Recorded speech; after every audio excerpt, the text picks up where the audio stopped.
एवढा प्रभु भावे तेने संपुष्टी राहावे होय भक्ती केला तैसा पुरवी धरावे ते छान एवढा जगदानी मागे तुळशी दळ पाणी होय भक्ती केला तैसा पुरवी धरावी ते छान आला नवा रूपा तुका मने झाला सोपा होय भक्ती केला तैसा पुरवी धरावी ते छान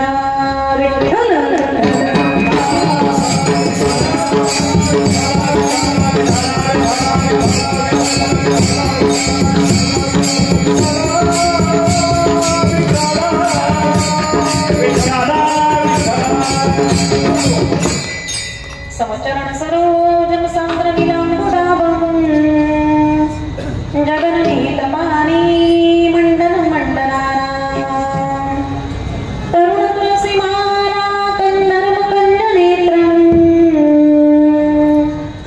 सदय धवलहस्तं विठ्ठलं चिन्तयामि पाण्डुरङ्गाकरो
ब्रह्मानन्दं परमसुखदं केवलं ज्ञानमूर्तिं द्वन्द्वातीतं गगनसदृशं तत्त्वमस्यादिलक्ष्यम् एकं नित्यं विमलमचलं सर्वदी साक्षिभूतं भावातीतं त्रिगुणरहितं सद्गुरुं तं नमामि जयांचे किर्या स्मरण होय सकळ विद्यांचे अधिकरण तेची वंदू श्री चरण श्री गुरूंचे तेची नमस्कार आता शिवतो निवृत्ती विष्णू ध्यानते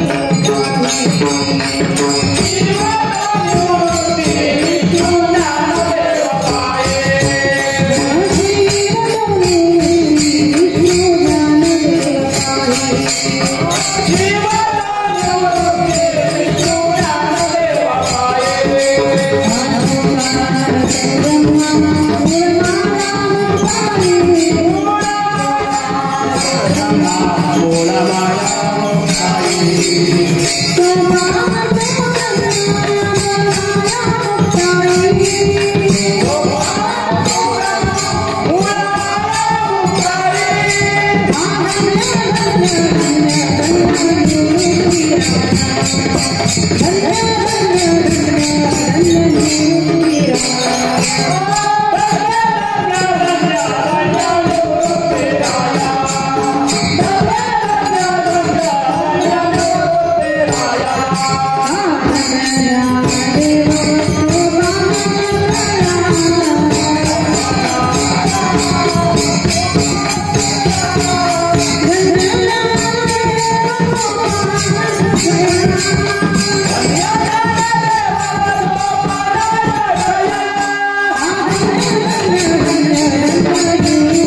चरणी शरण एका जनार्दनी शिवेवतार धरून केले त्रैलोक्य पावन लोकाविरामं रणरंगधीरं राजीव नेत्रं निर्भूषणातं कारुण्यरूपं करुणाकरन्तं श्रीरामचन्द्रं शरणं प्रपद्ये श्रीरामचन्द्रं शरणं प्रपद्ये विठ्ठल विठ्ठल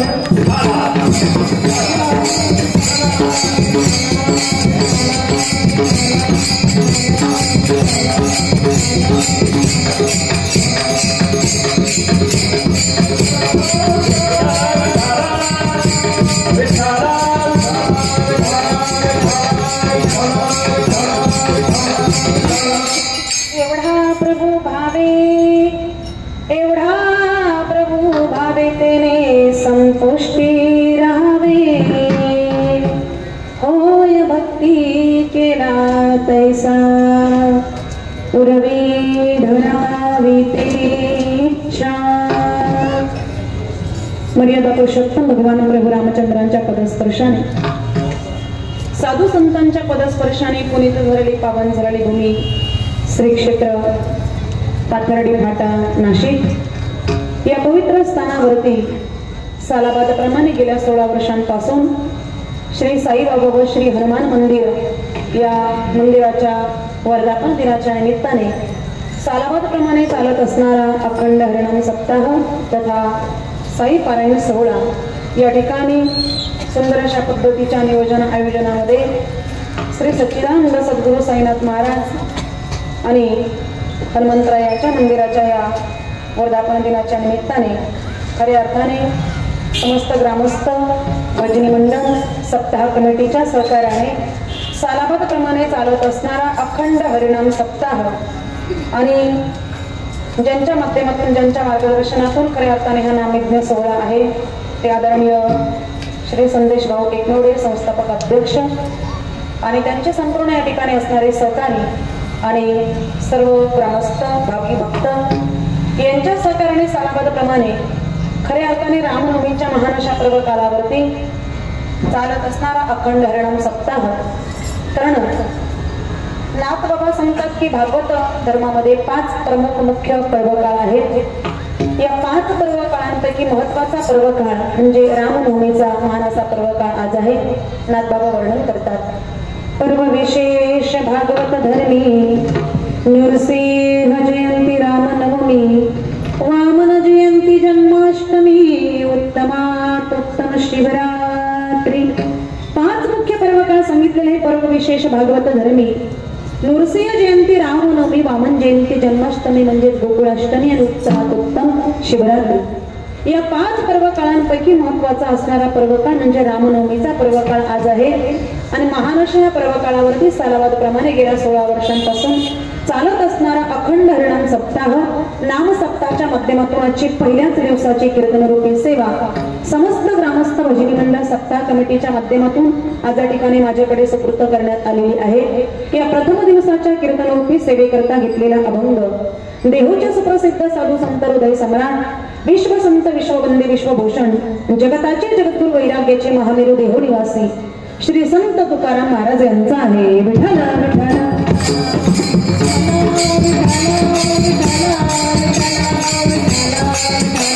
सेवेकरता घेतलेला अभंग जगद्गुरु श्री संत तुकोबरायांचा. अभंगाच्या माध्यमातून तुकोबराय भावभक्तीचा अलौकिक असा महिमा वर्णन करतात. भक्ती ही साधना आहे. देवाकडे जाण्याचे अनेक मार्ग आहेत. त्या अनेक मार्गांमध्ये श्रेष्ठ मार्ग हा भक्ती आहे. का बरं श्रेष्ठ? तर मला वाटतं म्हणून नाही तर भक्तीचे आचार्य असणारे देवर्षी नारद यांनीच भक्ती साधना श्रेष्ठ म्हटलेली आहे. कारण त्यांची भक्ती सूत्र आहेत. त्या भक्ती सूत्रांमध्ये नारदजी सांगतात की देवाकडे जाण्याचे अनेक मार्ग आहेत. त्या अनेक मार्गांमध्ये श्रेष्ठ मार्ग हा भक्ती आहे. भक्ती रे वगैरे असे भक्ती रे वगैरे असे भक्ती श्रेष्ठ आहे. विठ्ठल विठ्ठल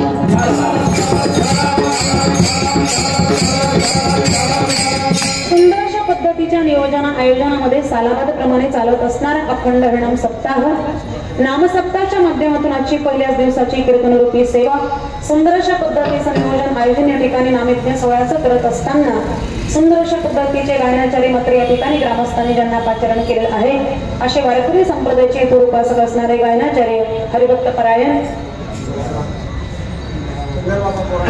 बोराडे महाराज बाबा माहिती आहे आदरणीय हरिभक्त नामदेव महाराज चरणावरती वंदन आदरणीय बाबा बोराडे बाबांच्या चरणावरती वंदन हरिभक्त परायण डोंगरे महाराजांच्या चरणावरती या ठिकाणी वंदन असणारे सर्व गुणीजन ताळकरी त्यांच्या चरणावरती या ठिकाणी वंदन महिला माता भगिनी महिला भजनी मंडळ त्यांच्या चरणावरती या ठिकाणी वंदन त्याच पद्धतीने विनेकरी बाबा आमचे सांगळे बाबांच्या चरणावरती या ठिकाणी वंदन सर्व असणारं महिला भजनी मंडळ त्यांच्या ठिकाणी चरणावरती वंदन त्याच पद्धतीने असणारे चौदार महाराज त्यांच्या चरणावरती वंदन भागवत दोषमुखी पताका ज्यांनी आपल्या खऱ्या अर्थाने खांद्यावरती घेतलेले आहे त्यांच्याही चरणावरती या ठिकाणी वंदन त्याच पद्धतीने तुळशी वृंदावनावाल्या माई त्यांच्याही चरणावरती या ठिकाणी वंदन उत्कृष्ट अशा प्रकारे ज्यांची मृदंगाची साथ आहे ते तार हरिभक्त परायण गौरव महाराज सोनवणे महाराजांच्या चरणावरती या ठिकाणी वंदन त्याच पद्धतीने हार्मोनियम मदत महाराज आदरणीय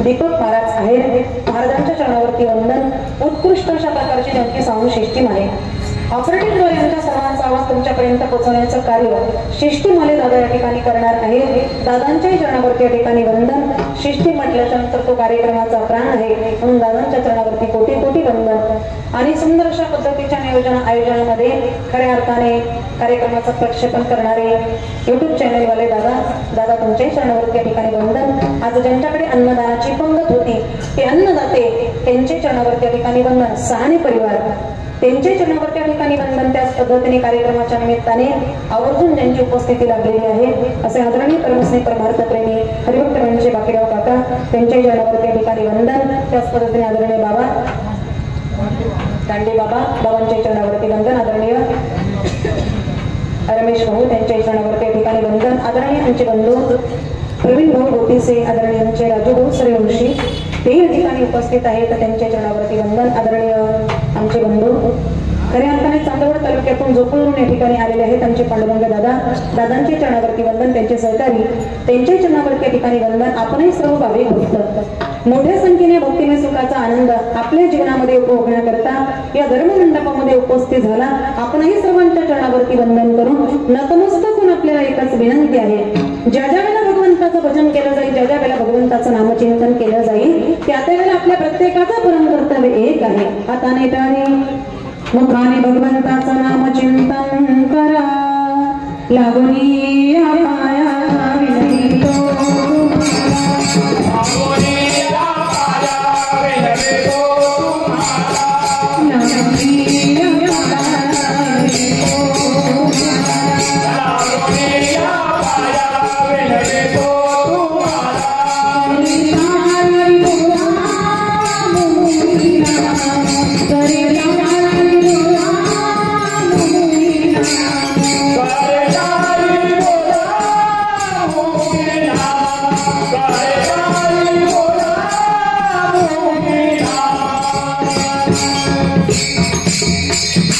दुनिया पाया विनवितो तुम्हाला तरी तरी बोला मुक्ती नाम ज्या ज्या वेळेला भगवंताचं भजन नामचिंतन केलं जाईल हाताने टाळी मुखाने भगवंताचं नामचिंतन करा विठ्ठल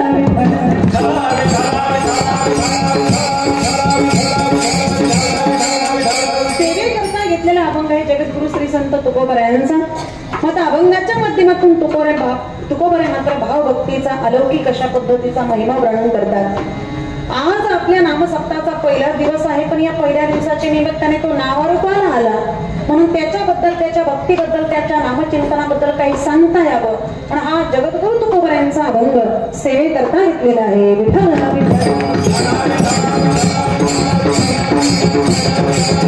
पाच पर्व काळांपैकी महत्वाचा असणारा पर्वकाळ म्हणजे रामनवमीचा महान असा पर्वकाळ आज आहे फार भाग्यवान आहोत आपण हा पर्वकाळ आज आपल्याला प्राप्त झालेला आहे फार भाग्यवान आहोत आपण की हा पर्वकाळ आज आपण साधलेला आहे साधला साधला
साधना हा पर्वकाळ गेला अंतरीचा मन. पर्वकाळ आपण साधलेला आहे. पर्वकाळ आज आपल्याला प्राप्त झालेला या पर्वकाळाच्या निमित्ताने सुंदर अशा पद्धतीच्या आयोजनामध्ये चालत असणारा नामयज्ञ सोहळा सेवेकरता घेतलेला भंग जगद्गुरु श्री संत तुकोबरायांचा अभंगाच्या माध्यमातून तुकोबरायांनी भावभक्तीचा अलौकिक अशा पद्धतीचा महिमा वर्णन करावा. भक्ती ही साधना माता देवाकडे जाण्याचे अनेक मार्ग, त्या अनेक मार्गांमध्ये श्रेष्ठ मार्ग हा भक्ती आहे. आणि नारद वर्षींनी सुद्धा सांगावं की सर्व साधनांमध्ये श्रेष्ठ साधन म्हणजे भक्ती आहे. माता भक्तीच श्रेष्ठ का, याची दोन कारण मी आपल्या लक्षात आणून देते. पहिलं कारण भक्ती साधना ही सर्वांना शक्य आहे म्हणून. लहान मुलं करू शकतात, तरुण करू शकतात, वृद्ध करू शकतात, माता भगिनी करू शकतात, सुशिक्षित करू शकतात, अशिक्षितही करू शकतात, श्रीमंत करू शकतात, अतिशय गरीबही करू शकतात, ब्राह्मण करू शकतात, क्षत्रिय करू शकतात, वैश्य करू शकतात, नवे तर शूद्रही करू शकतात, चांडाळही करू शकतो, वेश्याही करू शकते. ब्राह्मण, क्षत्रिय, वैश्य, शूद्र, चांडाळही अधिकार, बाळे, नारी, नर आदी तरुण वेश्याही. समाजातला कुठलाही घटक ही भक्ती करू शकतो. शास्त्राने ज्यांना वाळीत टाकलेला आहे का, परंतु त्यांनाही जवळ करणारी भक्ती आहे. मोकलेला प्रायचित्ती कोणी नदरी देहांती, परंतु अशा नाही जवळ करणारी भक्ती आहे. आपली चेतसो दुराचार भजते मामनन्य भात. किती वाईट असला तर तो भक्ती करू शकतो. बाल्या कोळी किती वाया गेलेले केस होते, किती त्याने हत्या केल्या होत्या, किती लुटमार केली होती. अजामेर वेश्यागामी होता, दुराचारी होता, परंतु त्यांना सुद्धा भक्तीने जवळ केलेलं आहे आणि परमात्म्याच्या जवळ नेलेलं आहे. विठ्ठल विठ्ठल.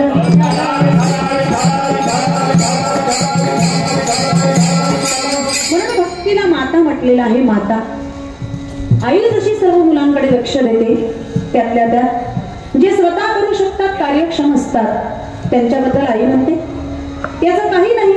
हा त्याच्या पायावरती उभं राहून त्याचा सर्व काही करू शकतो. याच्याकडे नाही लक्ष दिलं तरी काही हरकत नाही.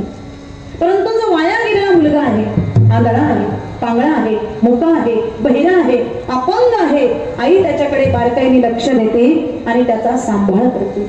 आंधळे पांगळे मुके अनर्घ जैसे तैसे बाळपणी माते. त्या आईला मुलं आंधळा असू द्या, पांगळा असू द्या, मुका असू द्या, बहिरा असू द्या, अनर्घ म्हणजे उन्मत्त करणे जरी वागणारा मुलगा असला तरी आईला मात्र आपल्या प्राणाईपेक्षा तो प्रिय असतो. तशी भक्ती ही माता आहे. माता या भक्ती मातेला वाया गेलेल्या त्यांची फार काळजी की यांचा उद्धार होईल केव्हा, म्हणून नामदेवरायांनी वासुदेवामध्ये भक्तीला माता म्हटलेला आहे. माता बाबा अहंकार निशी घनदाट, गुरु वचनी पुतली पहाट, माता भक्ती भेटली बलवंत, तिने मार्ग दाविला चौखटगा. भक्ती माता ही सर्वांना जवळ करते. सकळांस येथे आहे अधिकार. सगळ्यांनी योग साधना यज्ञ याग तप व्रत हे सर्वांना शक्य आहे का? भगवान परमात्म्याने गीतेमध्ये म्हटलेलं आहे मनुष्यानां सहस्रेषु. याचा अर्थ हजारामध्ये एखादा नाही तर कितीतरी हजारांमध्ये एखादा. सहस्रेषु हे बहुवचन आहे. कितीतरी हजारांमध्ये एकाचाच उद्धार होणार. साधू जाणे वाटायचा विरळा एखादा. एकाचाच उद्धार होणार, मग आम जनतेचा उद्धार होणार कधी? म्हणून तुकोबारांनी हा निर्णय घेतला की भक्ती साधना ही सर्वांना जवळ करणारी आहे.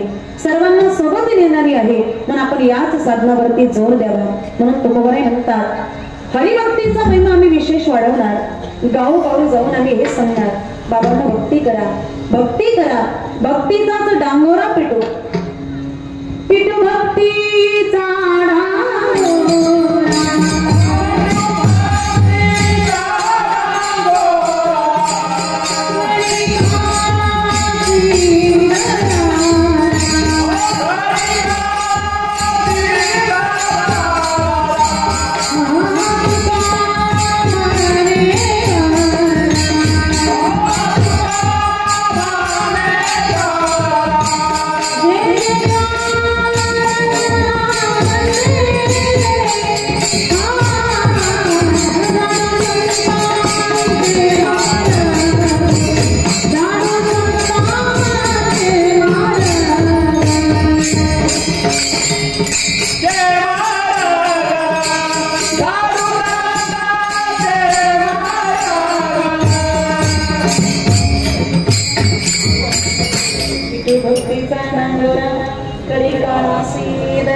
तुका म्हणे करा जय जयकार आनंदे.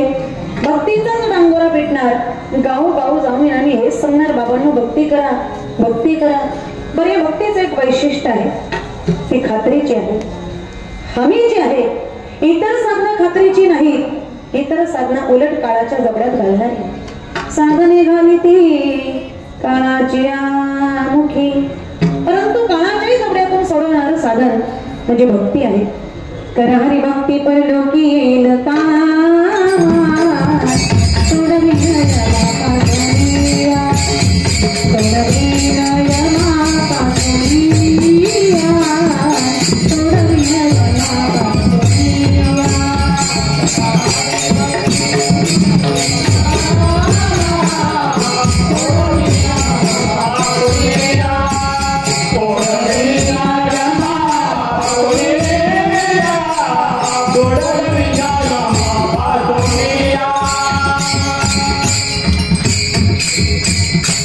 हरिभक्ती परलोकी येईल का, सोडे विनयमा पासून.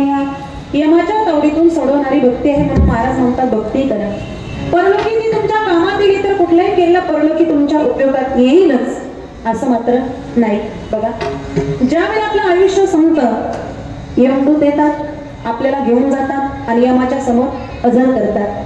त्यावेळेला यम चित्रगुप्ताला विचारतो, चित्रगुप्ता यांच्या बाबतीत काय निर्णय घ्यायचा ते सांग.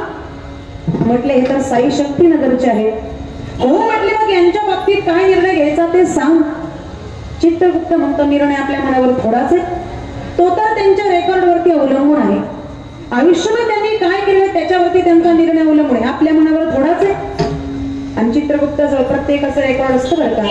या गावचं आहे त्या गावचं नाही असं नाही, यावत विश्वाचं रेकॉर्ड असतं. यावत विश्वाचं म्हणजे परिपूर्ण रेकॉर्ड. परिपूर्ण म्हणजे जन्माला आल्यापासून तर मरेपर्यंत तुम्ही काय काय धंदे केले, चांगलं काय केलं, वाईट काय केलं, याच्या प्रत्येक वर्षाची, प्रत्येक महिन्याची, प्रत्येक दिवसाची, प्रत्येक तासाची, प्रत्येक मिनिटाची, नव्हे तर प्रत्येक सेकंदाची नोंद चित्रगुप्ताच्या रेकॉर्ड मध्ये असते. ज्या क्षणी तुम्ही जे केलं त्याच क्षणी ते चित्रगुप्ताच्या रेकॉर्ड मध्ये उमटलं जातं. जसा माझ्या मोबाईलवरून मी जर तुमचा मोबाईल नंबर दाबला तर त्याच क्षणी तुमच्या मोबाईलवरती माझा मोबाईल नंबर उमटणार. पण आता माझा मोबाईल नंबर तुमच्या मोबाईलवरती उमटण्याकरता तुमच्या मोबाईलला काय पाहिजे आणि माझ्या मोबाईलला काय पाहिजे. मग आता भगवान परमात्म्याने आपल्याला जन्माला घालत असतानाच त्या परमात्म्याने आपल्या प्रत्येकाच्या मस्तकामध्ये एक एक टावर फिट केलेला आहे. ज्या क्षणी जे केलं त्याच क्षणी ते चित्रगुप्ताच्या रेकॉर्ड मध्ये उमटलं जातं. आणि त्यावेळेला मात्र यम ते वाचून पाहतो. त्यात ज्याने भक्ती केलेली आहे यम गहिवरतो, त्याच्या पाया पडतो आणि त्याला म्हणतो की आज माझा यमलोक धन्य झाला. कितीतरी दिवसांपासून अशी भक्ती करणारा कधी मला भेटेल याची मी वाटच पाहत होतो. यम वाट पाहतो. महाराज वर्णन करतात यमधर्म वाट पाहे नित्य यमधर्म वाट पाहे नित्य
यमधर्म वाट पाहे नित्य काळ म्हणे धन्य वेळ भेटती ते यम वाट पाहतो महाराज। निळोबऱ्यांचा अतिशय गोड अभंग आहे। काय त्यांचा महिमा वारंवार हरिभक्त थोर भूमंडळी ज्यांची भेटीची अर्थ ब्रह्मादिका पूज्य सकळ लोका विश्वास जाणे। यमधर्म वाट पाहे नित्य काळ म्हणे धन्य वेळ भेटती ते निळामने सर्व भाग्य चोजविती रिद्धी सिद्धी येती ओळंगणे। यम वाट पाहतो। ज्या वेळेला त्याला हरिभक्त भेटतो त्यावेळेला धन्यता देतो। विष्णुदूतांना बोलावून घेतो आणि सांगतो की आपण यांना वैकुंठ धामाला घेऊन जा। विठ्ठल विठ्ठल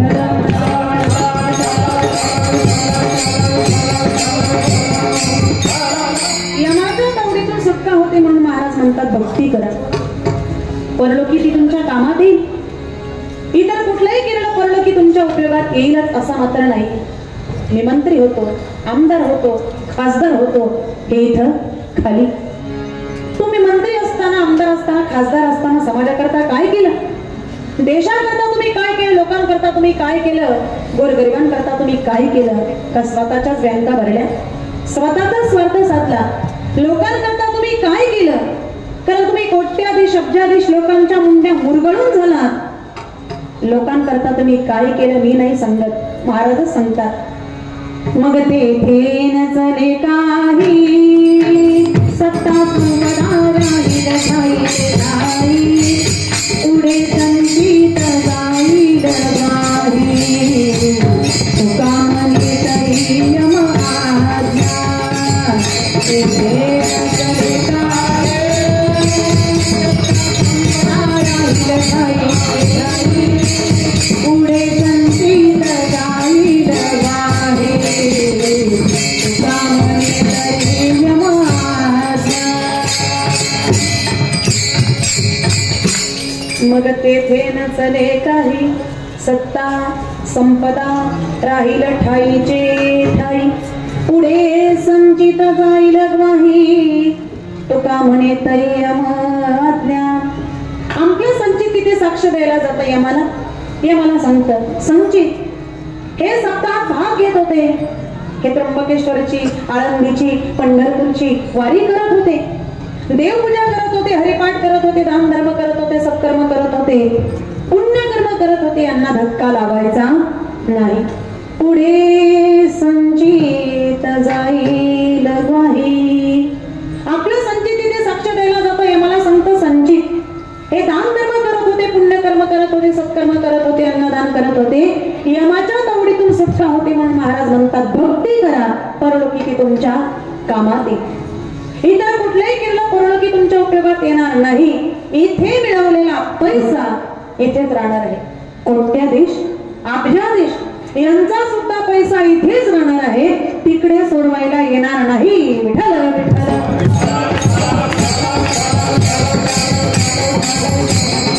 आणि अजून एक सांगू का तुम्हाला, इथे मिळवलेला पैसा जर तिथे सोडवायला आला असता उपयोगात तर लोकांनी यमालाही फोडलं असतं, यमालाही सांगितलं असतं तुला काय घ्यायचं ते घे पण आम्हाला त्या नरकाला लावू नकोस।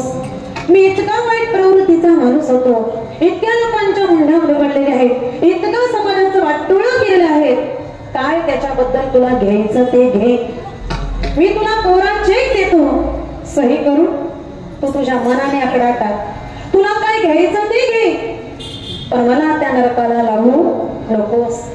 हे तिथे काहीच चालू देत नाही, कारण तोडातोडी फोडाफोडी इथे फक्त खाली, इथे जे केलं आहे ना तेच तिथे साक्ष द्यायला येतं। आपल्या बरोबर काहीच येणार नाही, सर्व काही सोडून एक दिवस आपल्याला जायचं आहे आणि हे सर्व काही जे आहे ना ते फक्त 4 दिवस तिकडं तिकडं करण्याकरता आपल्या बरोबर काहीच येणार नाही। आता सर्व काही सोडून एक दिवस आपल्याला जायचं आहे, पण आपल्या बरोबर येणारी एकमेव वस्तू आहे आणि ती म्हणजे भक्ती विठ्ठल विठ्ठल.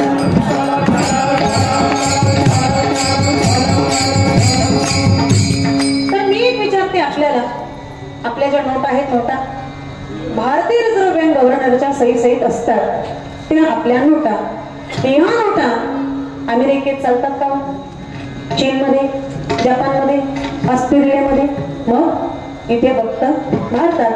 परदेशात या नोटा चालत नाही. परदेशात जायचं म्हटलं तर चलन बदली करून घ्यावं लागतं. मग आता परदेशात या नोटा चालत नाही, मग आता परदेशात चालणार असं आपल्या देशातलं काय आहे बरं, ज्याच्यावरती परदेशात सुद्धा आपली गरज भागवू शकेल असं आपल्या देशातलं काय आहे, सोनं. काय आहे, सोनं. सोनं घेऊन तुम्ही कुठल्याही देशात जा, तुमचे व्यवहार होणार. मग सोनं जे आहे ना ते कुठल्याही देशामध्ये चालतं, तशी भक्ती हे सोनं आहे. सोनं जीवनामध्ये आल्याच्या नंतर हे कमवा, हे जमवा, म्हणजे तिथे गेल्याच्या नंतर प्रतिबंध निर्माण होणार नाही. विठ्ठल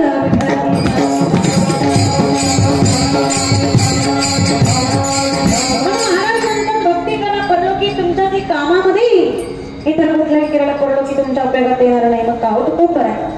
ती भक्ती आम्ही कशी केली पाहिजे, म्हणजे केल्याच्या नंतर ती भक्ती खऱ्या अर्थाने आम्हाला फलदायी ठरेल. कारण आमच्या मनाने जर आम्ही काही केलं तर ती भक्ती खऱ्या अर्थाने फलदायी ठरेल का. मग काय केलं म्हणजे ती भक्ती फलदायी ठरेल. जगद्गुरु तुकोबाराय सांगतात, कोणतंही साधन हे जर त्याचं वर्म जाणून जर केलं ना महाराज, त्याचं काठिण्य राहत नाही, ते उघड जात नाही, ते सुलभ जातं, सफलता देतं आणि निश्चित फलदायी ठरतं. पण वर्म जर लक्षात आलं नाही तर कठीणता येते. श्रमाचे श्रम होता तेवढं केलं म्हणतो सगळं वाया गेलं, काहीच उपयोग झाला नाही, कठीणता आणि असफलता. पण वर्म जर लक्षात आलं तर सुलभता आणि सफलता दोन्ही प्राप्त होते.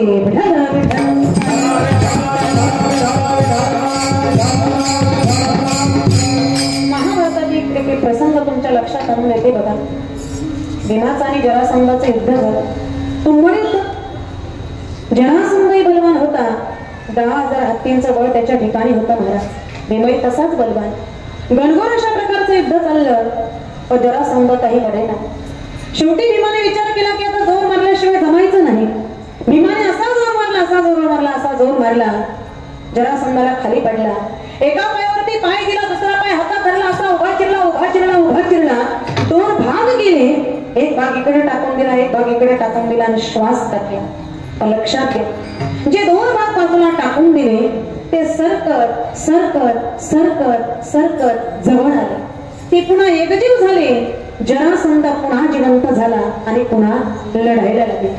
असं कितीतरी वेळा झालं. त्या भीमाने जरासंधाला उभं चिरावं, फेकून द्यावं, त्याने पुन्हा एकजीव व्हावं, लढायला लागावं. जरासंध काही मरेल.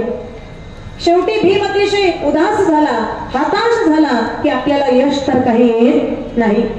शेवटी बघितलं असं इकडे तर भगवान श्रीकृष्ण परमात्म्याकडे लक्ष गेलं आणि भगवान श्रीकृष्ण परमात्म्याकडे लक्ष गेल्याच्या नंतर भगवंताने लगेच वर्म त्याच्या लक्षात आणून दिलं. भगवंताने काय केलं, एक गवताची काडी घेतली, ती उभी चिरली, उजवीकडचा भाग डावीकडे आणि डावीकडचा भाग उजवीकडे टाकून दिला. बस एवढंच केलं. भीमाने तर्काने ते लक्षात घेतलं की देवाला काय म्हणायचं आहे, की आपण काय केलं पाहिजे. भीमाने जरासंधाशी पुन्हा घनघोर युद्ध केलं. जरासंधाला उभा चिरला, उजवीकडचा अंग डावीकडे आणि डावीकडचा अंग उजवीकडे टाकून दिला आणि श्वास टाकला. पण एक लक्षात घ्या, जे 2 भाग बाजूला टाकून दिले ते सरकत सरकत सरकत सरकत जवळ आले, पण ते उलट असल्यामुळे जे होऊ शकले नाही. मग पुढे काय झालं, जरासंध मेला आणि काय, विठ्ठल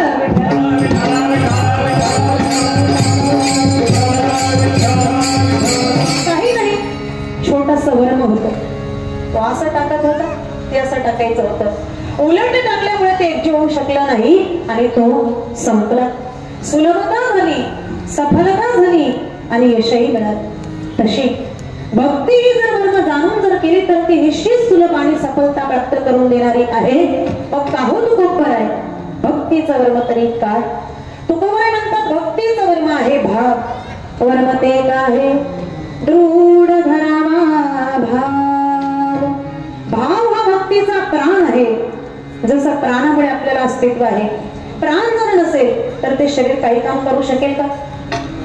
प्राण जर असेल तर चलनवलन घडतं, सर्व काही चालतं. प्राण जर नसेल तर ते शरीर काही काम करू शकेल का? तसा भाव जर नसेल तर भक्ती परिपूर्ण होऊ शकत नाही. भावे विना भक्ती, भक्ती विना मुक्ती. भावे विना भक्ती, भक्ती विना मुक्ती. भावे विना भक्ती, भावे विना मुक्ती. भावे विना भक्ती, भावे विना मुक्ती.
भावे विना भक्ती, भक्ती भक्ती विने मुक्ती. बडे विना शक्ती बोलू नये. भावाशिवाय भक्तीची भाषा वापरूच नाही. भावाशिवाय भक्ती जी आहे ना ती परिपूर्ण होऊ शकत नाही. मग जसा प्राण जर नसेल तर ते शरीर काही काम करू शकेल का? गोरा गोमटा आहे, देखणा आहे, तरुण आहे, अंगात प्रत्यंगात दाग दागिने घातलेले आहेत, फक्त त्या शरीरात एकच नाही. काय नाही? प्राण नाही. मग त्या प्राण नसेल तर ते शरीर जाळायचं का? प्राण जर नसेल तर ते शरीर जाळायचंच ना. प्राण नसेल तर त्या शरीराचा आपण काय करणार आहे? तसा भाव जर नसेल तर भक्ती परिपूर्ण होऊ शकत नाही. महाकृष्ण मौली त्याबरोबर सांगतात, भावयुक्त भक्ती हीच निश्चित सफलता प्राप्त करून देणारी आहे. त्या भक्तीला काहीही अशक्य नाही. तिला सर्व काही घर चालून येतं. तिला काही मिळवण्याकरता कुठे जावं लागत नाही.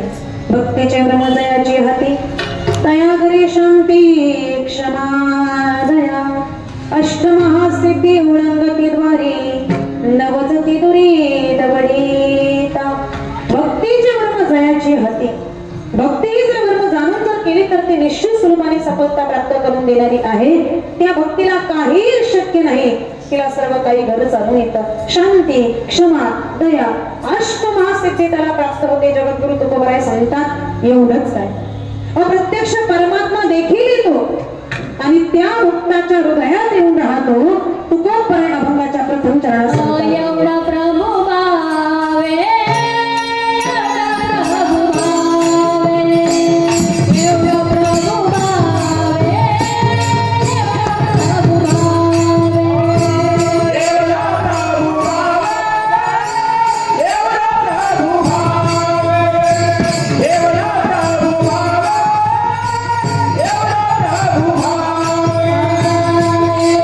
प्रभु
लक्षात घ्या.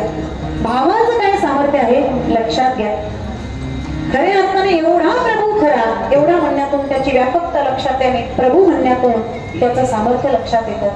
तुकोबराय सांगतात व्यापक आणि सामर्थ्यवान खरा, पण तेने संपुष्टी राहावे.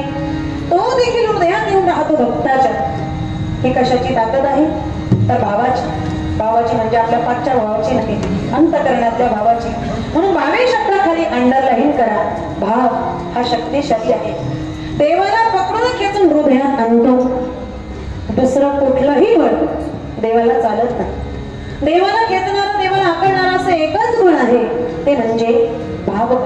भाव म्हणयाकडे हे नवीनाकडे तर तळयाकडे सैसा हरी. किंवा भाव पुरे बळ नाही कुणाचे सबळ, तरी देवावरी सत्ता कोणत्या होई परता. तसं जगद्गुरु तुकोबराय सांगतात एवढा प्रभू खरा, पण तेने संपुष्टी राहावे. विठ्ठल विठ्ठल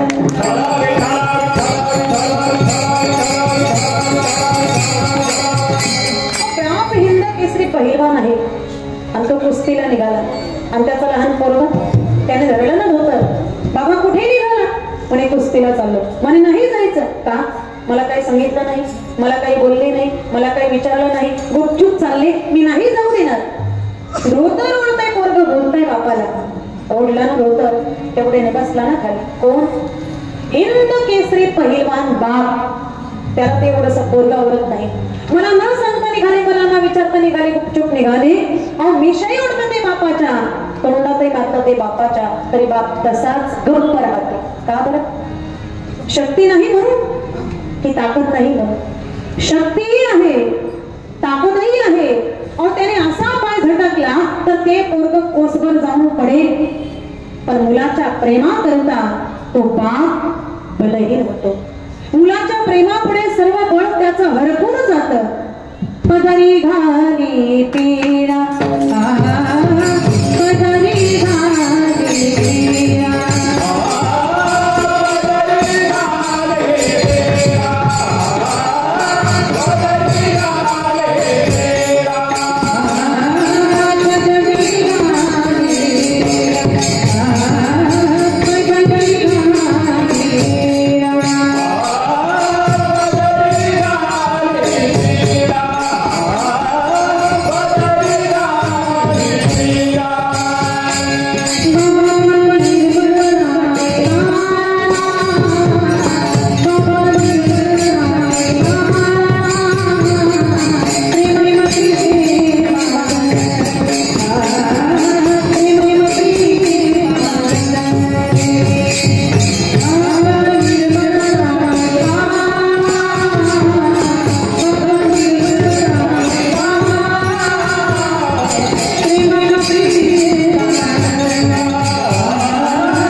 काही केले. तसा जगद्गुरु तुकोबराय सांगतात एवढा प्रभू खरा, पण तेने संपुष्टी राहावे. संपुष्टी म्हटले. संपुष्ट कशाला म्हणतात? संपुष्ट कोणाला म्हणतात? तर ज्या हृदयामध्ये कुठलेच विकार नाही, कुठलेच विकार. खऱ्या अर्थाने त्याला संपुष्ट असं म्हटलं जातं. पण महाराज म्हणतात हृदय सर्वांना आहे, पण सर्वांचं हृदय संपुष्ट नाही. हृदय सर्वांना आहे, पण सर्वांचं हृदय देवाला आणण्याकरता योग्य नाही. मग संपुष्ट कुणाला म्हणतात? संपुष्ट कशाला म्हणतात? तर ज्या हृदयामध्ये कुठलेच विकार नाही. तुका माय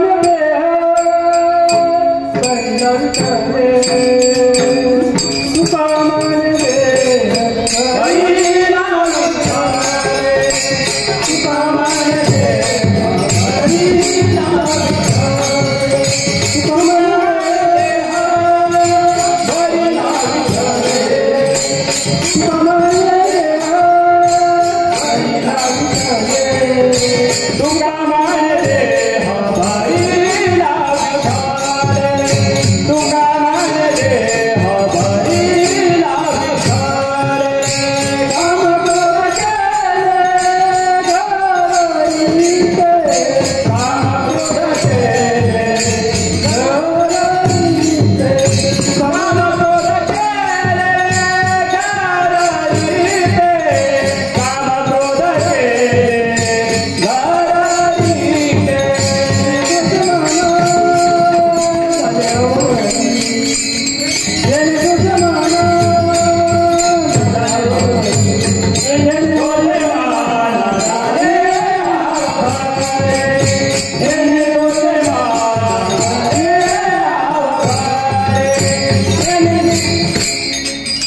तुका म्हणे देह धरिला विठ्ठले काम क्रोध केले घरी ते विकारांनी देश धरले लावले महाराज. खऱ्या अर्थाने अशा हृदयात भगवान येऊन राहतो का? कारण ते विकार आपण आपल्या हृदयामध्ये साठवून ठेवले. काम क्रोध लोभ मद मत्सर स्पर्धा असूया हे विकार आपण आपल्या हृदयामध्ये साठवून ठेवले. गच्च झालं हृदय विकारांनी. पाय ठेवायला जागा नाही. देवाने कुठे जायचं आणि कुठे थांबायचं? पण विकार ज्यांनी देश धरीला लावले, विकारांची ज्यांनी हाकालपट्टी केली, असं रिकाम हृदय केलं ना, अशा रिकाम्या हृदयामध्ये भगवान येऊन राहतो. एवनी गोपाळ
निर्मळ चित्त म्हणजे ज्या हृदयामध्ये कुठलाच माल कुठलाच दोष कुठलाच विकार नाही, असं रिकाम हृदय केलं का?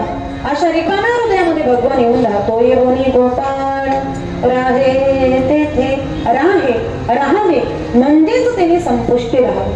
साठविला नाही हृदय संपुष्टी. हृदय ज्यांनी संपुष्ट बनवलेलं आहे अशा संपुष्ट हृदयामध्ये भगवान येऊन राहतो.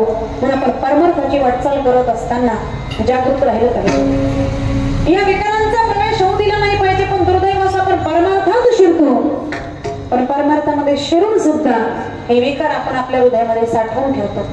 आता विकारांची जर गर्दी असेल तर देवाला कुठे ठेवणार, कुठे साठवणार? पण विकार अगोदर घालवले पाहिजे का? अहो जगद्गुरु तुकोबाराय सांगतात, आम्ही देवाला घेऊन घरोघर गेलो ना, देव घ्या कोणी, देव घ्या कोणी,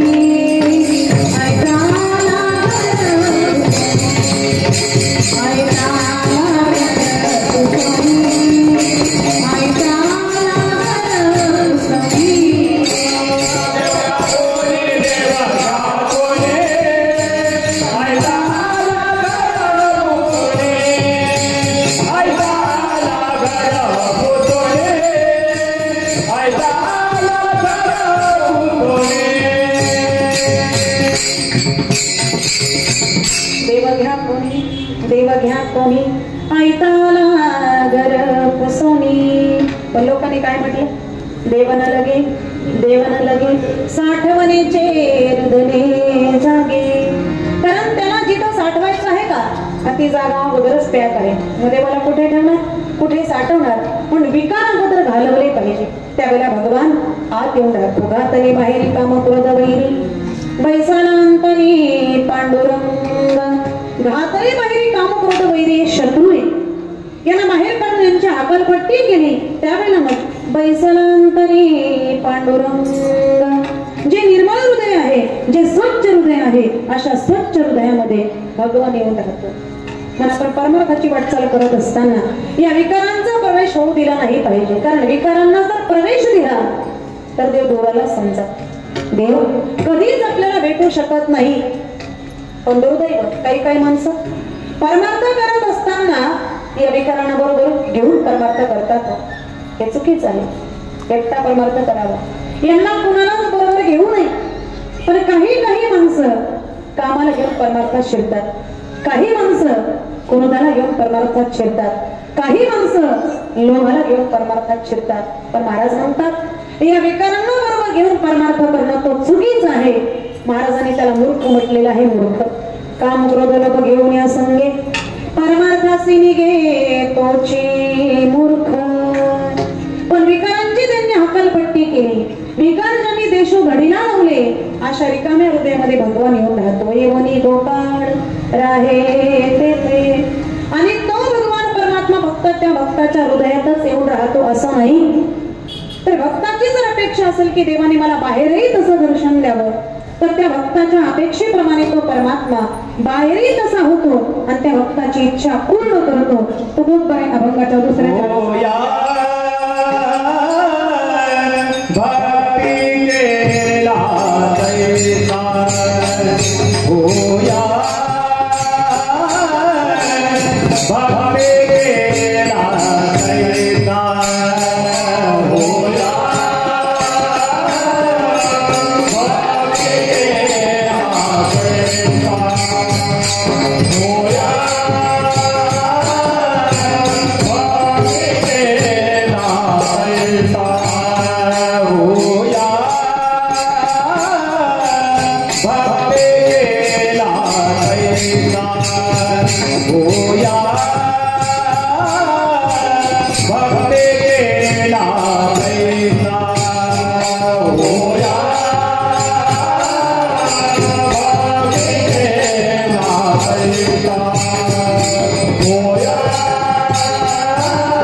भक्ती केला तैसा पुरवी धरावी तेच्छा.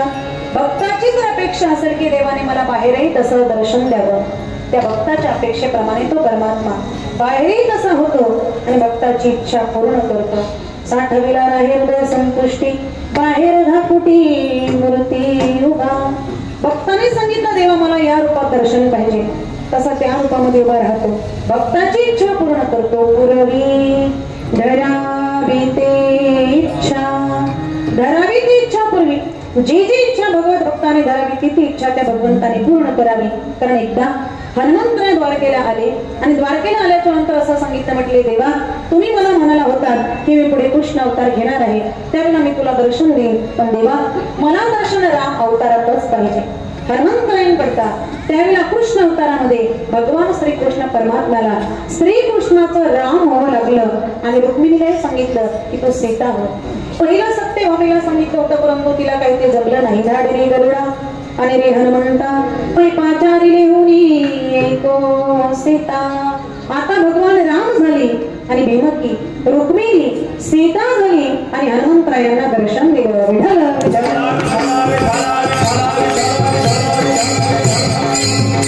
त्या भक्ताने भगवंताकडे जी इच्छा करावी ती इच्छा त्या भगवत भक्ताने पूर्ण करावी. आता तो परमात्मा भक्ताची पूर्ण इच्छा खऱ्या अर्थाने करतच असतो. आता भक्ताने जी इच्छा अंतःकरणामध्ये धरावी ती इच्छा भगवंताने पूर्ण करावी. त्या भगवान परमात्म्याने राम अवतारामध्ये सुरदासांची इच्छा पूर्ण केली, त्या भगवान परमात्म्याने तुलसीदासांची इच्छा त्या ठिकाणी पूर्ण केली. माता तो भगवान परमात्मा भक्ताची इच्छा पूर्ण करतो. माता भक्ताने अंतःकरणामध्ये जी इच्छा धरावी ती भगवंताने पूर्ण करावी आणि भक्ताची कोणतीच इच्छा तो अपुरी राहू देत नाही. पण जगद्गुरु तुकोबराय सांगतात, या देवाला का वेळ लागले ते काही कळत नाही. काय भक्ती कसे लागले देवासे, इच्छा ज्याची जैसी तैसा होय. ज्याची जशी इच्छा असेल तसा तो परमात्मा उभा राहतो, भक्ताची इच्छा पूर्ण करतो. भक्ताची इच्छा पूर्ण राहू देत नाही. आता भक्ताची जर तो इच्छा पूर्ण करतो तर तो भगवान परमात्मा भक्ताकडून काहीतरी अपेक्षा करत असेलच ना. तर भगवान परमात्मा भक्ताकडून एक अपेक्षा करतो जी सर्व भक्तांना पूर्ण करता येईल अशी अपेक्षा करतो. आता भगवान परमात्मा भक्ताकडून काय अपेक्षा करतात ती भगवंताची इच्छा जगद्गुरु तुकोबराय अभंगाच्या 3ऱ्या चरणात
करतो मागे तुळशी दळ पाणी. तुळशी दळ मागतो, पाणी मागतो. तुळशी दळ देवाला कोणी अर्पण करू शकतं, पाणी देवाला कोणी देऊ शकतात. भगवान ही अपेक्षा करतो. परमात्मा असं म्हणत नाही तुम्ही 200 तुळाची शाल करून माझ्या अंगावर घाला. तुळशी दळ मागतो, पाणी मागतो. तुळशी दळ देवाला कोणी अर्पण करू शकतं, पाणी देवाला कोणी देऊ शकतं. तुळशी दळ पाणी चिंतनाचा भुकेला. आणि देवाला तुळशी फार आवडते. अतिप्रिय आवडे तुळशी भुक्का. अतिप्रिय म्हणून त्याने तुळशीचा हार आपल्या गळ्यात घातला. तुळशी हार गळा कासे पितांबर. म्हणून ज्याच्या गळ्यामध्ये तुळशी दिसेल का तोही देवाला फार आवडतो. ना बाबा वर्णन करतात आवडे देवासे तो एका प्रकार नामाचा उच्चार रात्रंदिवस. तुळशी माळ गळा गोपी चंदन टिळा हृदय कडवळा वैष्णवांचा. म्हणून ज्याच्या गळ्यामध्ये तुळशीची माळ आहे ना तोही देवाला फार आवडतो. भावे तुळशी दळ पाणी जोडा हात म्हणावा पती तवेरो वेळा. आणि नका पडू गबाचे भरी ते आहे पुरी नागवन. देवाला तुळशी फार आवडते महाराज. भगवान परमात्मा तुळशीला आपल्या समान म्हणतात. मग भगवान परमात्मा तुळशीला आपल्या समान म्हणतात. या तुळशी महात्म्याच्या बाबतीमध्ये कथाभाग सगळ्यांना माहित आहे. सत्य बाबा भगवान श्रीकृष्ण परमात्मा नारदांना दान दिला.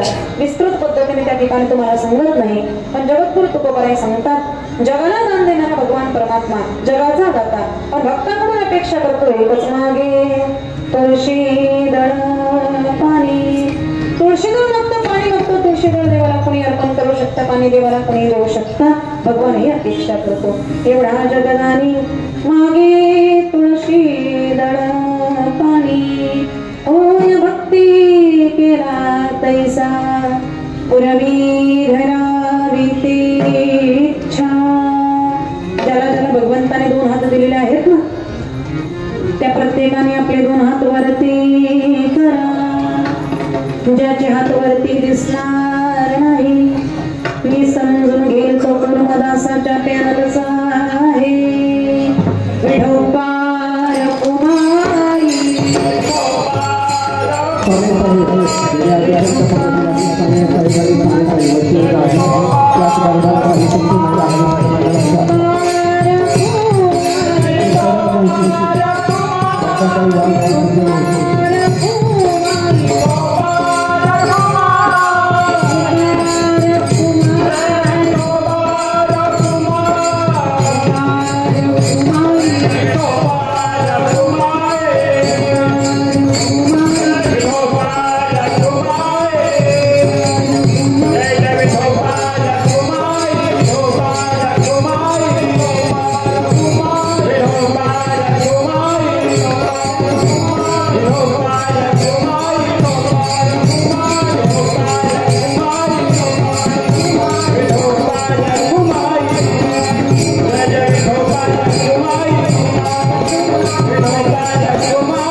हातवरती करा म्हटल्याबरोबर तुम्ही सगळ्यांनी आपले हातवरती केले त्याच्याबद्दल तुम्हाला सर्वांना धन्यवाद.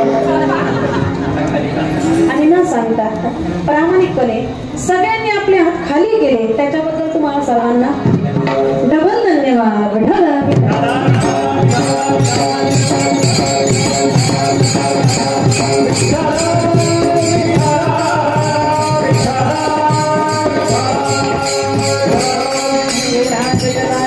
मागे तुळशी पाणी जगाला मान देणारा भगवान परमात्मा भक्ताकडून अपेक्षा करतो मागे तुळशी पाणी.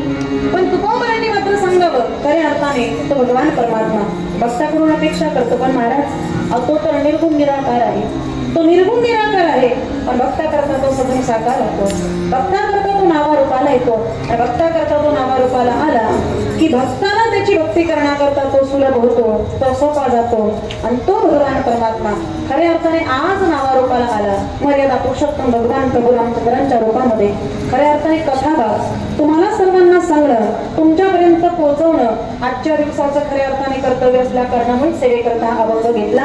नाहीतर पहिल्या दिवशी नामपर अभंग घेतात संप्रदायाचा नियम. म्हणून मात्र या ठिकाणी मर्यादा पुरुषोत्तम भगवान प्रभू रामचंद्र आजच्या दिवशी अवताराला आले. पवित्र असणारा पावन असणारा पर्वताल.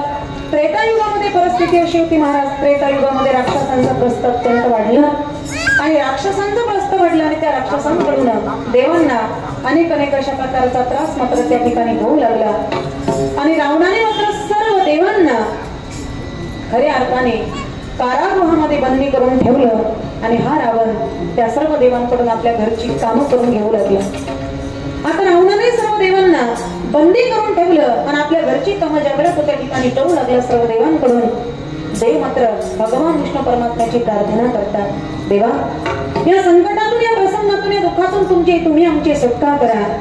त्यावेळेला भगवान परमात्मा सांगतात, मी पुढे मात्र या पृथ्वी तलावरती अवतार घेणार आहे. पण तुम्ही सर्व देव वानर व्हा.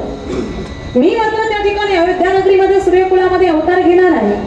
मग भगवान परमात्मा सांगतात, करावया राक्षसांचा घात नियमते नरगुणात रमा मुख्य कला आहेत इची नियंत निशाचरा. तुम्ही सकळ सुरवर वेगे भावे वानर आम्ही दोघे धरून अवतार सत्य करू वचनार्थ. त्यावेळेला मात्र भगवान परमात्म्याने अवताराला येण्याचा निर्णय घेतला. त्या त्रेतायुगामध्ये आदिराजाचा पुत्र दशरथ राजा त्यावेळेला अयोध्या नगरीमध्ये राज्य करत होता. पण परिस्थिती अशी होती महाराज, या दशरथ राजाला मात्र कुठल्याही प्रकारची संतान प्राप्ती नव्हती. राजा मात्र अत्यंत दुःखी होता. आणि एक दिवस मात्र कुलगुरू वसिष्ठ ऋषींना दशरथ राजाने सांगावं, गुरुदेव माझ्याकडे संपत्ती आहे पण मला पुत्र संपत्ती नसल्या कारणामुळे सगळं राज्य जे आहे ना मला दुःखरूप वाटत आहे. पुत्र इनस्सुनमे राज्य सर्व दुःखाय कल्पते. मला पुत्र संतती नसल्या कारणामुळे गुरुदेव हे संपूर्ण राज्य मला दुःखरूप वाटत आहे. त्यावेळेला मात्र असा प्रसंग घडला की एक दिवस दशरथ राजा शिकारीसाठी जंगलामध्ये गेले असताना हरिण समजून चुकून त्यांच्या हातून श्रावण बाळाचा वध झाला. आणि चुकून श्रावण बाळाचा वध झाला म्हणजे ब्रह्महत्या त्या ठिकाणी घडली.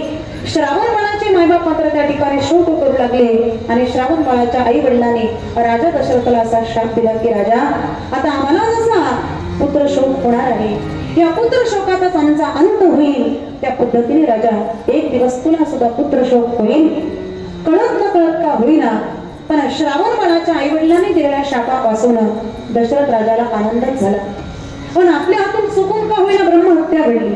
मग त्या ब्रह्महत्येतून सुटका होण्याकरता, मुक्तता होण्याकरता दशरथ राजा मात्र अश्वमेध यज्ञ करतात. या अश्वमेध यज्ञामुळे राजा शुद्ध झाला. अश्वमेध यज्ञामुळे राजा शुद्ध झाला. पण भावार्थ रामायणामध्ये नाथ बाबा वर्णन करतात, ज्या ठिकाणी ब्रह्महत्या घडते त्या ठिकाणी अवर्षण म्हणजे भयंकर दुष्काळ पडतो. जे राज्य ब्रह्महत्या घडे ते राज्य अवर्षण पडे. शुक्रे धरेले पाणी आले अवर्षण पडे बहुकाळ. आता शुक्राने पाऊस पडवला आणि दशरथ राजा आपल्या सामर्थ्याने स्वर्गामध्ये जाऊन मात्र सर्व दैत्यांशी युद्ध करतात. युद्धामध्ये दैत्यांचा पराभव करता करता दैत्यगुरु शुक्राचार्य दशरथ राजाच्या रथाचा आठ मोडला. कैकेयी मातेने हात घातला आणि दशरथ राजांच्या प्राणांचं रक्षण केलं. त्यावेळेला राजा दशरथाने कैकेयीला 2 वर दिले. कैकेयीने सांगितलं, म्हटले महाराज आज मला त्याची गरज वाटत नाही, पुण्या वेळ प्रसंग जर उद्या पडला तर हे 2 वर मी नक्कीच तुमच्याकडून मागून घेईन. आणि आता मात्र त्या ठिकाणी दैत्यांचा पराभव झाला, त्यामुळे सर्व देवांना आनंद झाला. सर्व देवांनी राजा दशरथाचा आदर सन्मान त्या ठिकाणी केला आणि दैत्य गुरु शुक्राचार्य पराभूत झाल्यामुळे देवांचे गुरु बृहस्पती यांना अत्यंत आनंद झाला. आणि बृहस्पतींना आनंद झाल्याच्या नंतर राजा दशरथाला त्यांनी आलिंगन दिलं आणि सांगितलं की राजा, तुझे सर्व मनोरथ पूर्ण होतील. आता मात्र तू विभंडक ऋषींचा पुत्र ऋष्यशृंग यांच्याकडून पुत्र कामेष्टी यज्ञ कर. तर बघा, अहो ते ऋष्यशृंग अयोध्येमध्ये येतील कसे हा प्रश्न निर्माण झाल्याच्या नंतर इंद्राने मात्र सांगावं की मी अप्सरांना पाठवून बोलवून ऋष्यशृंगांना अयोध्या नगरीमध्ये आणेन. आणि बृहस्पतीने सांगितलं की ऋष्यशृंग अयोध्येमध्ये आल्याबरोबर राजा, तुझा जो शंतनू नावाचा मित्र आहे, त्या शंतनू नावाच्या मित्राने त्याची शांता नावाची मुलगी जी तुला दिलेली आहे का, त्या शांतनु नावाच्या मुलीचा विवाह तो ऋष्यशृंगांबरोबर लावून दिला तर विभांडक ऋषींच्या क्रोधापासून तुझी सुटका होईल. विठ्ठल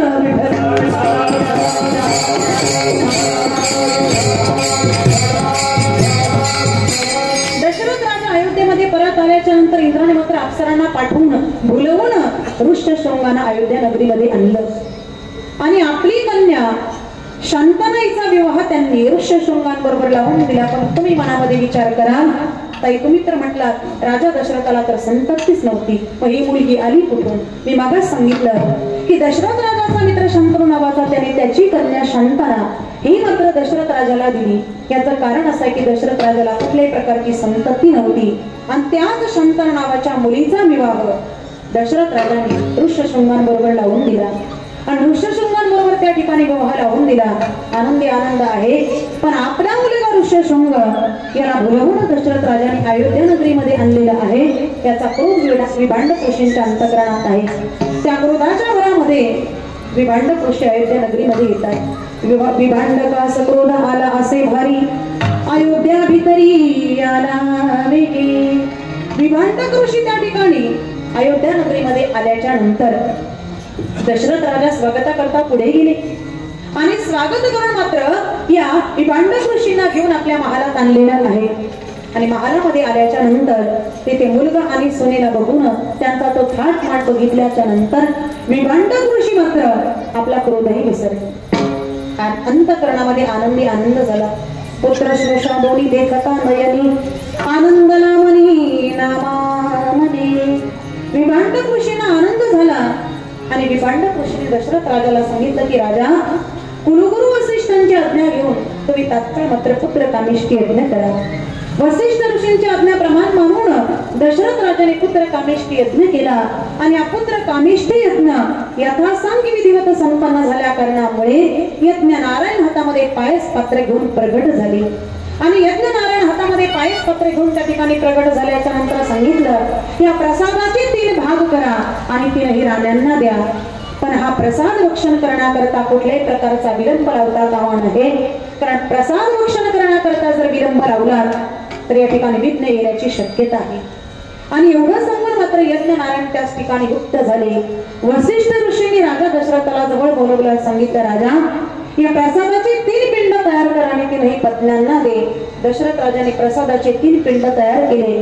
पहिला पिंड कौसल्या मातेच्या हातात दिला. पण पहिला पिंड कौसल्या मातेच्या हातामध्ये दिला कारणामुळे कनिष्ठ आणि कैकेयी मातेला भयंकर क्रोध आला आणि ती संतापाच्या भरामध्ये अत्यंत क्रोधाने दशरथ राजांकडे बघू लागली. पण परिणाम असा झाला, कैकेयी मातेच्या हातामध्ये असणारा जो पिंड होता तो पिंड मात्र घारीने कोचरून गेला. आता कैकेयी मातेच्या हातातला पिंड घारीने उचलून गेला आणि कैकेयी माता मात्र शोक करू लागली, रडू लागली की राजा आता मला काय? कैकेयी माता शोक करू लागली. राजाने सांगितलं, म्हटले तुझा क्रोध तुझा गर्व तुझ्याच कामात आला. माता ही कैकेयी माता मात्र दुःख करू लागली, शोक करू लागली. महाराज, पण मोठी माणसं ही मोठीच असतात. कैकेयी मातेचं दुःख बघितल्याच्या नंतर कौसल्या मातेने आपल्या हातामध्ये असणाऱ्या पिंडामध्ये असणारा अर्धा पिंड कैकेयी मातेला दिला. मोठ्यांचा अनुकरण लहान करत असतात. कौसल्या मातेने ते केल्याच्या नंतर सुमित्रा मातेने सुद्धा आपल्या हातामध्ये असणाऱ्या प्रसादातला अर्धा प्रसाद कैकेयी मातेला दिला. पिंड आणखीनच छोटे झाले आणि वसिष्ठ ऋषींच्या सांगण्यावरून मात्र मिळालेला तो प्रसाद कौसल्या माता आणि सुमित्रा मातेने ग्रहण केला. पण कैकेयी मातेला मात्र तो प्रसाद भक्षण करण्याकरता अत्यंत त्रास होऊ लागला. आता तिला त्रास होऊ लागला, पण वसिष्ठ ऋषींच्या मंत्रोदकाच्या साहाय्याने मात्र कैकेयी मातेने सुद्धा तो प्रसाद भक्षण केला. पण ऐका, कैकेयी मातेच्या हातामध्ये असणारा जो पिंड घारणी उतरून नेला, तो पिंड घार घेऊन जात असताना वाईनं तो पिंड आसडला आणि अंजनी मातेच्या हातामध्ये तो पडला. अंजनी मातेच्या हातामध्ये जो पिंड पडला, तो पिंड म्हणजे साक्षात हनुमंतराय. अंजनीच्या तपासाठी महारुद्र आले पोटी. विठ्ठल विठ्ठल.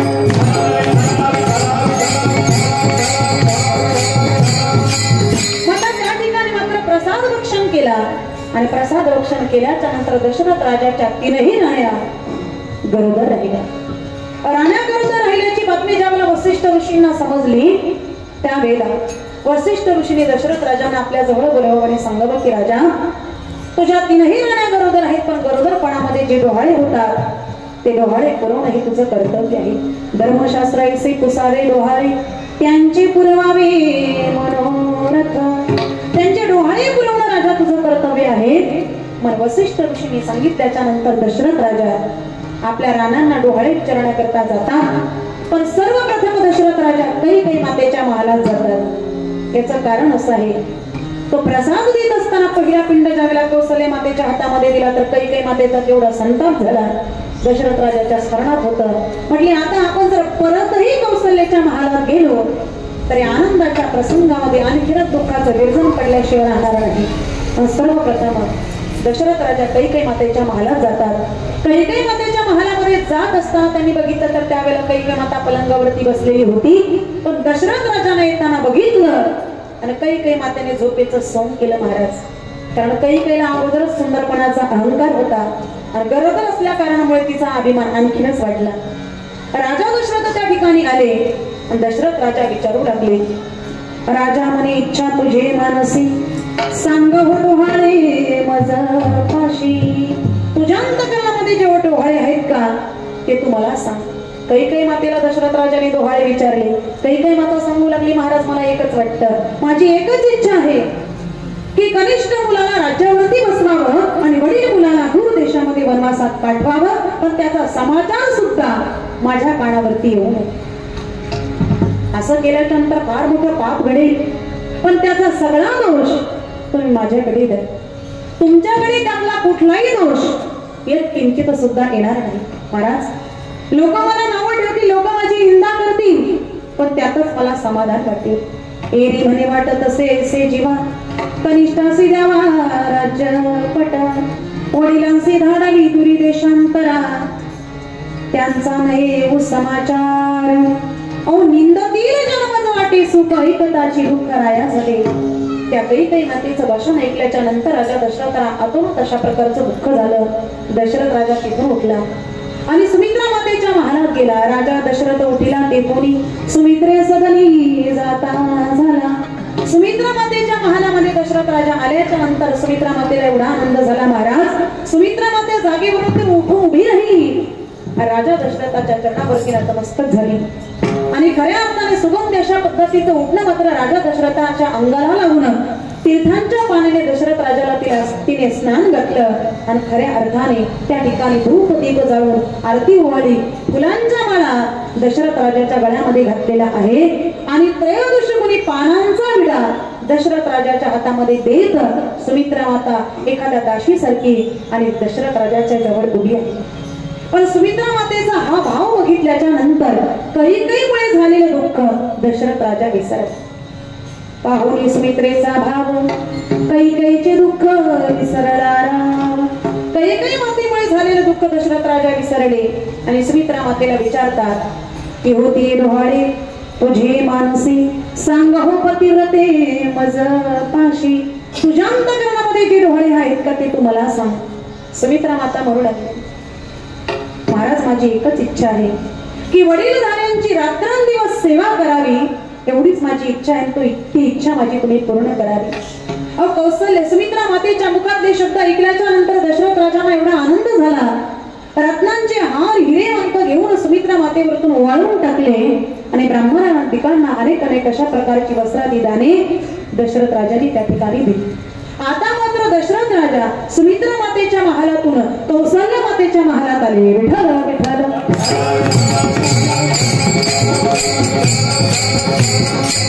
राजा दशरथ उठिला तेथून कौसल्य सदनी जाता झाला.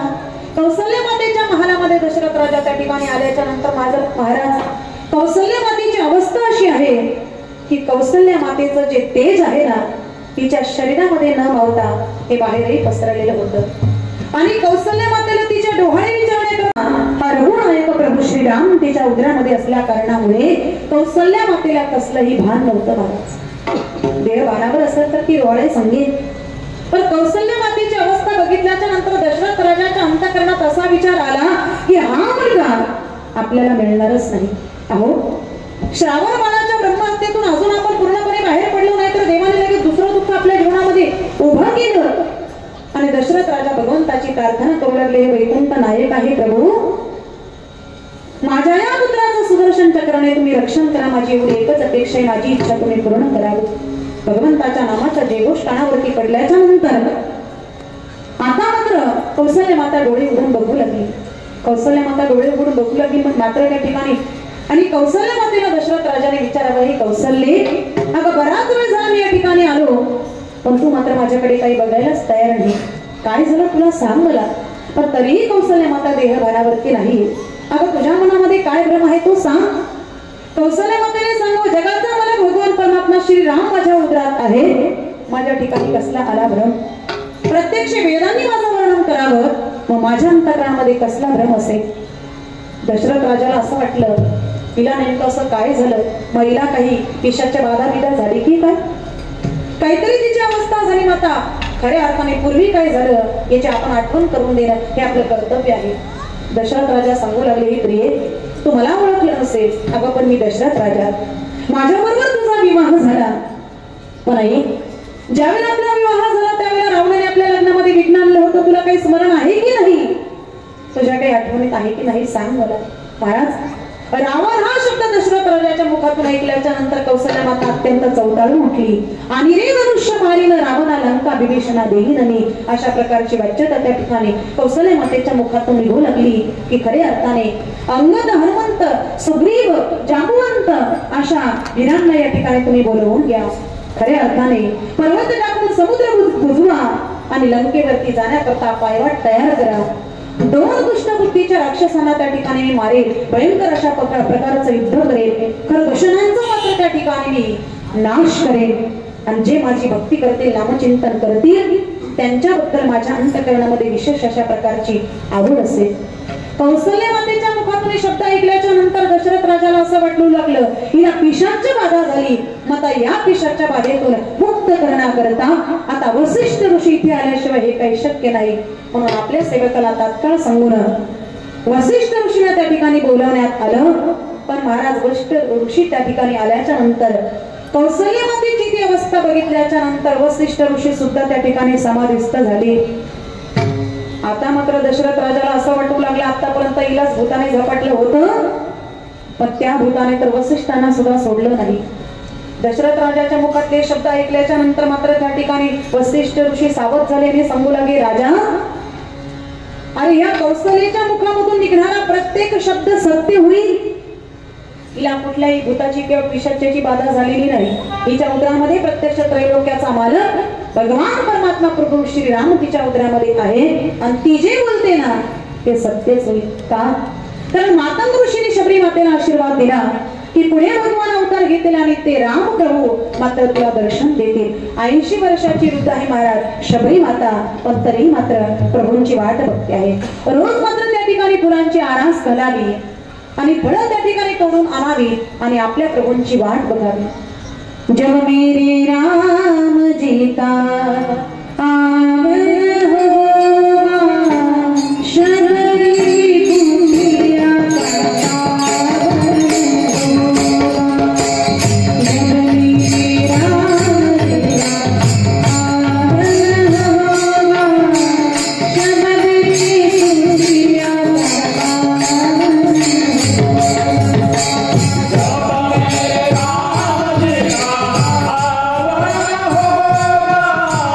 Oh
शबरीमाता प्रभू येण्याची वाट बघते आहे महाराज. अहिल्या मातेला शाप दिला गौतम ऋषींनी, तुला शिळा होऊन परावं लागेल.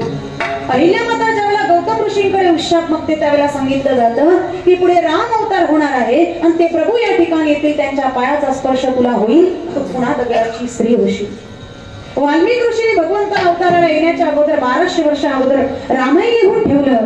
त्या पद्धतीने भगवान अवताराला येतील, एक पत्री एक वचनी एक वाणी, त्या पद्धतीने आचरण करतील. म्हणणे राजा मातंग ऋषी, गौतम ऋषी आणि वाल्मिक ऋषी यांचे शब्द कधी असत्य होणार नाही. मग कौसल्या माता जी बोलते आहे ना, त्यातला प्रत्येक शब्द सत्य होईल. राजा तू स्वतः भाग्यवान समज का? या जगाचा मालक भगवान परमात्मा, तो वैकुंठ नायक, तो लक्ष्मीपती प्रत्यक्ष तुझ्या पोटी जन्माला येणार आहे. आणि त्रैलोक्यामध्ये तू स्वतः एकच भाग्यवान समज. कारण माझं संचित प्रारब्ध की आम्ही खऱ्या अर्थाने त्या जगाचा मालकाला बघितलेला आहे. अशा पद्धतीने दिवसामागून दिवस जाऊ लागले महाराज. आणि आता मात्र राम अवताराला येण्याचा कालखंड समीप आला.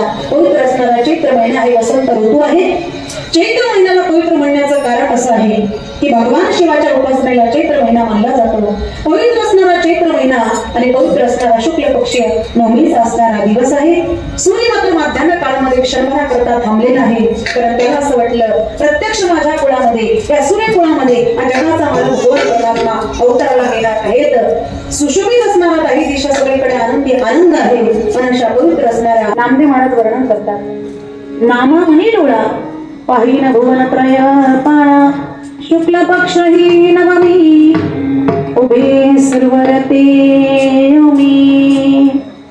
राजा राम राम राम सीता राम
आजचा हा दिवस खऱ्या अर्थाने जगद्गुरु तुकोबराय म्हणतात तो निर्गुण परमात्मा भक्तांकरता सगुण साकार होतो. तो नावारूपाला येतो आणि भक्ताला त्याची भक्ती करण्याकरता सुलभ होतो. तुकोबराय अभंगाच्या शेवटच्या चरणात सांगतो.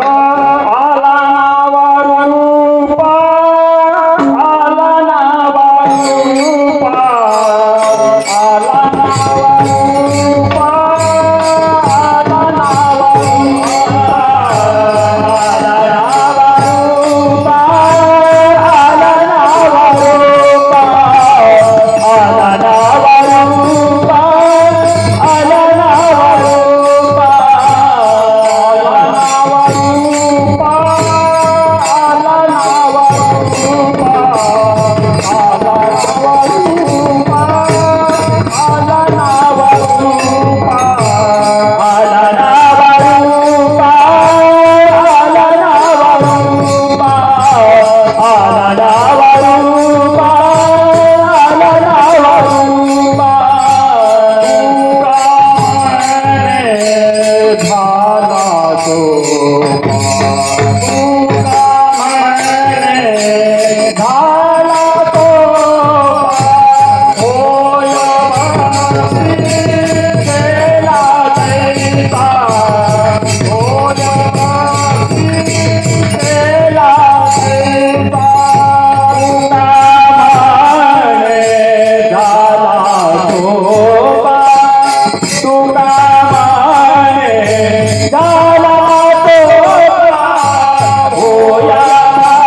पुरवे धरावी